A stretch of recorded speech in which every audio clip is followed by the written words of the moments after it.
गुरु प्यारी साध संगत जी, आप सभी को प्यार भरी राधा स्वामी जी। साध संगत जी, डेरे में दी जाने वाली सेवा के पैसों का एक ऐसा इस्तेमाल किया गया कि बाबा जी खुश हो गए और बाबा जी ने कहा कि आपकी सेवा स्वीकार हुई। आमतौर पर परमार्थ में संगत को सिखाया जाता है कि अपनी कमाई का 10वां हिस्सा परमार्थ में देना चाहिए। अगर 10वां हिस्सा नहीं भी दे पाओ तो कुछ न कुछ कमाई में से ज़रूर निकालना चाहिए। और ज़्यादातर लोग ऐसा भी करते हैं जी। जो लोग सत्संगी हैं वे डेरे में सेवा देते हैं और जो लोग मंदिरों से जुड़े हैं वे मंदिरों में सेवा देते हैं। लेकिन जब एक सत्संगी ने सेवा के पैसे डेरे में ना डालकर एक गैर सत्संगी और झगड़ालू स्वभाव के व्यक्ति को अपनी खुद की खुशी और मर्जी से दे दिए तो हैरानी की बात यह थी कि बाबा जी फिर भी उससे बहुत प्रसन्न हुए। यह घटना दिल्ली के पास बने एक शहर नजफगढ़ के एक सत्संगी भाई की है, जिसने खुद संगत के सामने इस अनुभव को साझा किया है जी। उसने बताया कि सेवा पेटी में पैसे डालने की बजाय उसने किसी ऐसे इंसान को दे दिए जो बहुत ही बदतमीज और झगड़ालू था जी। फिर भी बाबा जी ने उसे भरपूर आशीर्वाद दिया जी। साथ संगत जी, इस वीडियो को अंत तक जरूर देखें, क्योंकि आखिर में आपको हम बताएंगे कि जब बाबा जी की कार पर पत्थर फेंकने की कोशिश हुई तो बाबा जी ने क्या किया था जी। साथ संगत जी, यह भाई नजफगढ़ में एक हैंडलूम फैक्ट्री में नौकरी करता था जी और शुरू से ही सत्संगी हैं। इस हैंडलूम फैक्ट्री में काम करने से पहले वह किसी और शहर में नौकरी करता था जी। एक बार सत्संग घर में इसकी मुलाकात उसी हैंडलूम फैक्ट्री के मालिक से हो गई, जिसके यहाँ भाई अब नौकरी कर रहा है और वह फैक्ट्री का मालिक भी एक सत्संगी था जी। बातचीत के दौरान फैक्ट्री मालिक ने इस सत्संगी भाई को अपनी फैक्ट्री में नौकरी का प्रस्ताव दिया, क्योंकि यह सत्संगी भाई अपने शहर नबजगढ़ में वापस लौटना चाहता था और वहीं लौटकर कोई काम या नौकरी करना चाहता था। तो इस सत्संगी भाई ने एकदम से हाँ कर दी, क्योंकि फैक्ट्री का मालिक एक सत्संगी होने के साथ साथ इस भाई को सैलरी के अच्छे पैसे भी ऑफर कर रहा था जी। तो कुछ ही दिनों में सत्संगी भाई ने यह हैंडलूम की फैक्ट्री में नौकरी ज्वाइन कर ली जी। फैक्ट्री में इसका काम पैसों का हिसाब किताब देखना था। भाई ने अपनी मेहनत और ईमानदारी से काम किया जी, जिससे कुछ ही समय में मालिक को उस पर भरोसा हो गया जी। साथ संगत जी, आगे आपको पता चलेगा कि सत्संगी भाई ने सेवा में देने वाले पैसे एक झगड़ालू और बदतमीज इंसान को क्यों दिए। इस भाई के परिवार में उसकी माँ और पत्नी भी उसके साथ रहते थे जी। उसकी माता जी भी सत्संगी और सेवादार है जी, जो अक्सर डेरे जाती रहती है। एक दिन माता जी ने बेटे और बहू को भी अपने साथ डेरे चलने को कहा। भाई ने तय किया कि वह फैक्ट्री मालिक से 3 दिन की छुट्टी ले लेगा। अगले दिन जब उसने छुट्टी मांगी तो मालिक थोड़ा भावुक हो गया, क्योंकि वह खुद भी सत्संगी था, लेकिन बिजनेस में व्यस्तता के कारण लंबे समय से डेरे नहीं जा सका था जी। जब भाई ने डेरे जाने की बात कही तो फैक्ट्री का मालिक डेरे का नाम सुनकर भावुक हो गया और उसने सत्संगी भाई को खुशी खुशी 3 दिन की छुट्टी दे दी। साथ ही सेवा में डालने के लिए अपनी तरफ से कुछ पैसे भी सत्संगी भाई को थमा दिए। उसने कहा, यह 5,000 रुपये मेरी ओर से डेरे में सेवा पेटी में डाल देना। मैं तो वहाँ जा नहीं पा रहा, कम से कम मेरी सेवा तो वहाँ पहुँच जाएगी। भाई ने मालिक के दिए हुए 5,000 रुपये में अपने भी 1,000 मिलाकर यह सोचकर जेब में रख लिए कि यह सारे पैसे वह डेरे की सेवा पेटी में डाल देगा। अगले दिन वह अपनी माँ और पत्नी के साथ डेरे के लिए अपने घर से निकल पड़ा। जब यह तीनों ट्रेन स्टेशन जाने के लिए घर से निकले तो पड़ोस में रहने वाली एक बुजुर्ग अम्मा के घर से चीख पुकार और शोरगुल सुनाई देने लगा। यह अम्मा इस दुनिया में बिल्कुल अकेली थी और एक किराए के छोटे से कमरे में रहती थी। छोटी मोटी चीज़ें बेचकर अपना गुजारा कर रही थी, लेकिन पिछले कुछ समय से बीमार होने के कारण वह काम पर नहीं जा सकी, जिसकी वजह से वह 4-5 महीने से कमरे का किराया भी नहीं दे पाई। साथ संगत जी, जिस दिन यह सत्संगी भाई अपनी पत्नी और माताजी के साथ डेरे के लिए निकल रहा था, तभी पड़ोस में बूढ़ी अम्मा के कमरे से शोर सुनकर यह लोग रुक गए। जब उन्होंने जाकर देखा तो पाया कि अम्मा का मकान मालिक उसे ज़बरदस्ती कमरे से बाहर निकाल रहा था। यह देखकर यह तीनों तुरंत बीच बचाव करने पहुँचे। इस भाई और उसके परिवार का अम्मा के साथ गहरा रिश्ता बना हुआ था। बहुत लंबे समय से यह अम्मा वहीं रहती थी। भले ही अम्मा सत्संगी नहीं थी, वह भगवान श्री कृष्ण की भक्ति करती थी, लेकिन उनके विचार इस परिवार से काफ़ी मेल खाते थे जी, जिसकी वजह से वह उनके बहुत करीबी थी। सत्संगी भाई की माँ और पत्नी अक्सर इस अम्मा की मदद करती रहती थी। जब कमरे का मालिक अम्मा के साथ बदतमीजी कर रहा था और उसे बाहर निकाल रहा था, तो भाई ने मकान मालिक से विनती की कि वह अम्मा को कुछ दिन और रहने दे।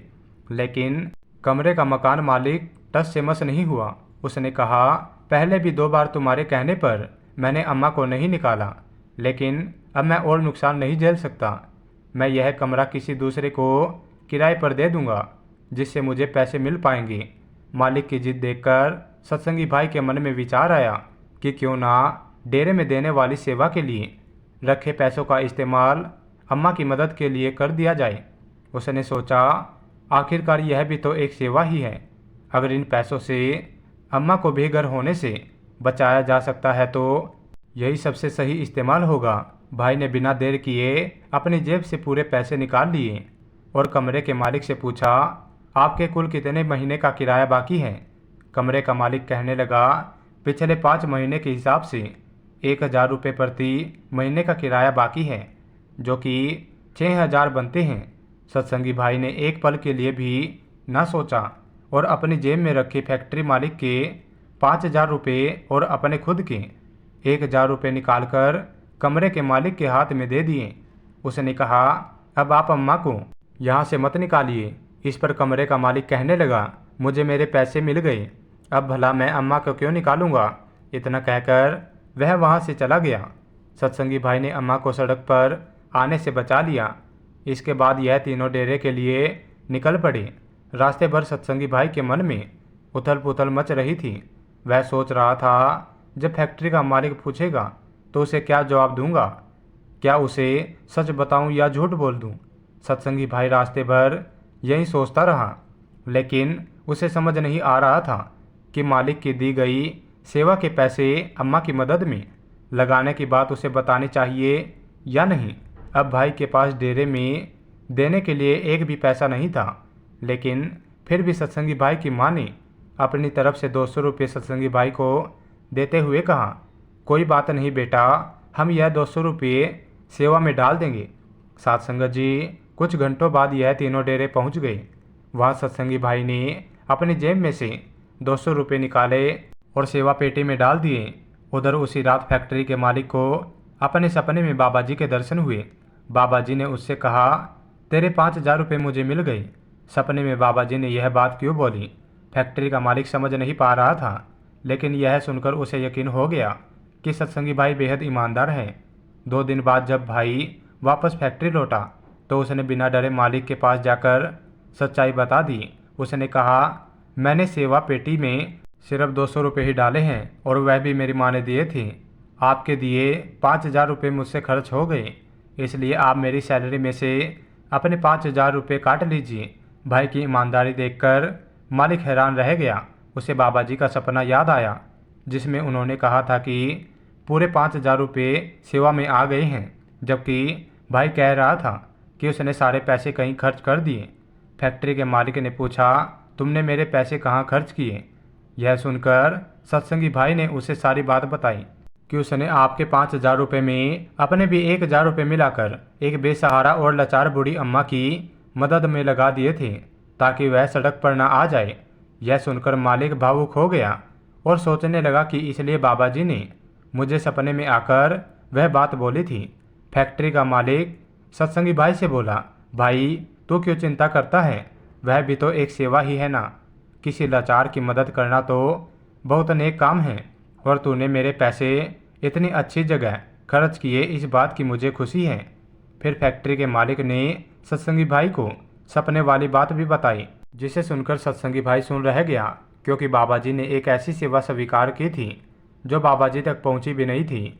फैक्ट्री के मालिक ने भाई से कहा कि वह उसकी सैलरी में से कोई कटौती नहीं करेगा, क्योंकि उसकी दी हुई रकम परमार्थ में जा चुकी थी। उसने कहा, बाबा जी हमेशा सिखाते हैं कि किसी ज़रूरतमंद की मदद करना भी परमार्थ का ही एक पवित्र और नेक काम है। साथ संगत जी, आइए अब आगे बढ़ते हैं जी और सुनते हैं जब बाबा जी की कार पर पत्थर फेंकने की कोशिश हुई थी। साथ संगत जी, यह घटना उस समय की है जब बाबा जी अपनी गाड़ी में बैठकर किसी दूसरे सत्संग घर जा रहे थे। सत्संग समाप्त होने के बाद जब बाबा जी वापसी में लौट रहे थे तो रास्ते में एक बच्चा अचानक उनकी गाड़ी के आगे पत्थर फेंकने लगा। ड्राइवर साहब ने यह देखा तो पहले उसने बच्चे को वहां से जाने को कहा, लेकिन जब बच्चा नहीं माना तो ड्राइवर साहब ने तुरंत बाबा जी को बताया। बाबा जी, एक 11-12 साल की उम्र का बच्चा गाड़ी पर पत्थर मार रहा है और रोकने पर भी रुक नहीं रहा। बाबा जी ने शांत स्वर में कहा, जाकर बच्चे को समझाओ, उसे पत्थर फेंकने से मना करो और उससे कारण भी पूछो कि वह ऐसा क्यों कर रहा है और किसके कहने पर कर रहा है। ड्राइवर साहब गाड़ी से उतरे और बच्चे के पास जाकर उसे प्यार से रोकने की कोशिश की। उन्होंने कहा, बेटा, गाड़ी पर पत्थर मत फेंको, लेकिन बच्चा उनकी बात अनसुनी करता रहा और पत्थर फेंकता ही रहा। जब बच्चा समझाने पर भी नहीं माना तो ड्राइवर साहब ने थोड़ा सख्त होकर उसका हाथ पकड़ लिया और पूछा, बेटा, तुम गाड़ी पर पत्थर क्यों मार रहे हो और किसके कहने पर मार रहे हो? लेकिन बच्चा जवाब देने की बजाय जोर जोर से रोने लगा। यह सब देखकर बाबा जी खुद कार से बाहर आ गए। उन्होंने ड्राइवर साहब से बड़े सहज भाव में पूछा, भाई क्या बात हो गई? ड्राइवर साहब ने थोड़ा परेशान होकर कहा, बाबा जी, यह बच्चा लगातार गाड़ी पर पत्थर फेंक रहा है, समझाने पर भी नहीं मान रहा। साथ संगत जी, जब बाबा जी ने देखा कि बच्चा गाड़ी पर पत्थर फेंक रहा है तो वे बड़े प्यार से उसके पास गए और बोले, बेटा, क्या मुझसे कोई गलती हो गई है जो तुम गाड़ी पर पत्थर मार रही हो, या फिर क्या ऐसा करने के लिए तुम पर किसी ने कोई दबाव बनाया है? बाबा जी की बात सुनकर बच्चा बोला, आप झूठ बोलते हो, आप बहुत बड़े झूठे हो। बाबा जी ने बड़ी शांति से पूछा, अच्छा बेटा, मैंने क्या झूठ बोला? बताओ तो सही, मुझे भी तो पता लगे कि मैंने कोई झूठ बोला है। बच्चा बोला, आप हमेशा कहते हैं कि भजन सिमरन करो, इससे दुख और गरीबी मिट जाती है, लेकिन मेरी माँ तो रोज़ भजन सिमरन करती है, पर हमारी गरीबी और दुख के दिन ख़त्म नहीं हुए। कितनी बार मुझे और मेरी माँ को भूखे सोना पड़ता है। बाबा जी बच्चे की मासूमियत और दर्द भरी बात सुनकर बोले, बेटा, ऐसा नहीं है, मालिक हमेशा हमारे अंग संग है। मालिक अपने बच्चों की पूरी संभाल करता है। लेकिन बच्चा बाबा जी की बात मानने को तैयार नहीं था। इसी बीच बच्चे की माँ वहाँ आ गई। जब उसने देखा कि उसका बच्चा बाबा जी से बात कर रहा है तो वह भावुक होकर रोने लगी। वह घबराई हुई इधर उधर देखने लगी, लेकिन कुछ समझ नहीं आया। बाबा जी ने जब देखा कि इस बच्चे की माँ वहाँ आ गई है तो उन्होंने बड़े प्यार से बच्चे की माँ से पूछा, बेटा, तुम क्यों रो रही हो, क्या बात है? बच्चे की माँ ने हाथ जोड़ते हुए कांपती आवाज़ में कहा, कुछ नहीं बाबा जी, बस यूं ही। बच्चे की माँ कहने लगी, बाबा जी, आपकी इतनी कृपा है कि मैं बता नहीं सकती, बस ऐसे ही अपनी कृपा बनाए रखना। जब लड़के ने अपनी माँ को बाबा जी से ऐसा कहते हुए सुना तो वह अचानक बोला, माँ, तुम सच क्यों नहीं बताती? क्या हमें कई बार भूखे पेट नहीं सोना पड़ता? क्या हमने सिर्फ पानी पीकर रातें नहीं गुजारी? माँ, सच बोलने में क्या बुराई है? क्या फ़ायदा आपका भजन सिमरन करने का? अगर ऐसे ही हमें दुख भोगने हैं तो आप क्यों करती हो भजन सिमरन? बेटे की बात सुनकर उसकी माँ घबरा गई और बोली, नहीं बेटे, ऐसी कोई बात नहीं है, तुम यूं ही कह रहे हो। सब कुछ ठीक तो चल रहा है, इतना अच्छा जीवन है हमारे ऊपर से, बाबा जी की इतनी कृपा है। बाबा जी बच्चे की माँ की बात सुनकर सब कुछ समझ गए और बाबा जी ने प्यार से बच्चे की तरफ देखा और बोले, बेटा, भजन सिमरन का मतलब यह नहीं कि हम अपने कर्मों से बच जाएंगे। कर्मों का हिसाब तो हमें हर हाल में देना ही पड़ता है। भजन सिमरन से हमें वह ताकत मिलती है जिससे हम भारी से भारी कर्म को भी खुशी खुशी झेल जाते हैं। बाबा जी ने आगे कहा, अब तुम अपनी माँ को ही देखो, यह भजन सिमरन की ही ताकत है जो इतने दुखों और गरीबी के बाद भी तुम्हारी माँ शिकायत करने की बजाय शुक्र कर रही है। जो लोग भजन सिमरन नहीं करते, कर्मों का हिसाब तो उन्हें भी देना ही पड़ता है, लेकिन उनके अंदर वह ताकत नहीं होती जो तुम्हारी माँ के अंदर है। बाबा जी के समझाने पर बच्चा मान गया और अपनी गलती की माफ़ी मांगने लगा। बाबा जी ने पूछा, अब तो मेरी गाड़ी पर पत्थर नहीं फेंकोगे? लड़का झट से हाथ जोड़कर बोला, नहीं बाबा जी, अब कभी नहीं। बाबा जी यह सुनकर हंस पड़े और वहाँ मौजूद सभी के चेहरे खिल उठे। साथ संगत जी, अक्सर हम यही सोचते हैं कि ज़्यादा भजन सिमरन करेंगे तो खुशियाँ ही खुशियाँ मिलेगी, लेकिन हम यह भूल जाते हैं कि जो कर्म हम पीछे करके आए हैं उसका हिसाब तो हमें हर हाल में देना ही पड़ता है। भजन सिमरन करने वाली रूह को मालिक वो ताकत बख्श देता है जिसके सहारे वो रूहें भारी से भारी कष्ट को भी मुस्कुराते हुए सह जाती है। वही जो लोग भजन सिमरन नहीं करते तो फिर कष्ट आते ही उनकी चीखें निकल जाती हैं। ऐसे लोगों को कर्मों का हिसाब देने में बहुत तकलीफ होती है। साथ संगत जी, अब इस वीडियो को समाप्त करते हैं जी, और संगत से विनती करते हैं कि वीडियो पर एक प्यारा सा कमेंट करते हुए चैनल को सब्सक्राइब कर लीजिए और वीडियो को लाइक ज़रूर करें, और कमेंट में राधा स्वामी लिखकर अपने शहर का नाम ज़रूर से लिख देना जी, जिससे कि हमें पता चल सके कि बाबा जी की संगत शहर के किस किस कोने से हमारी वीडियो देख रही है जी। साथ संगत जी, राधा स्वामी जी।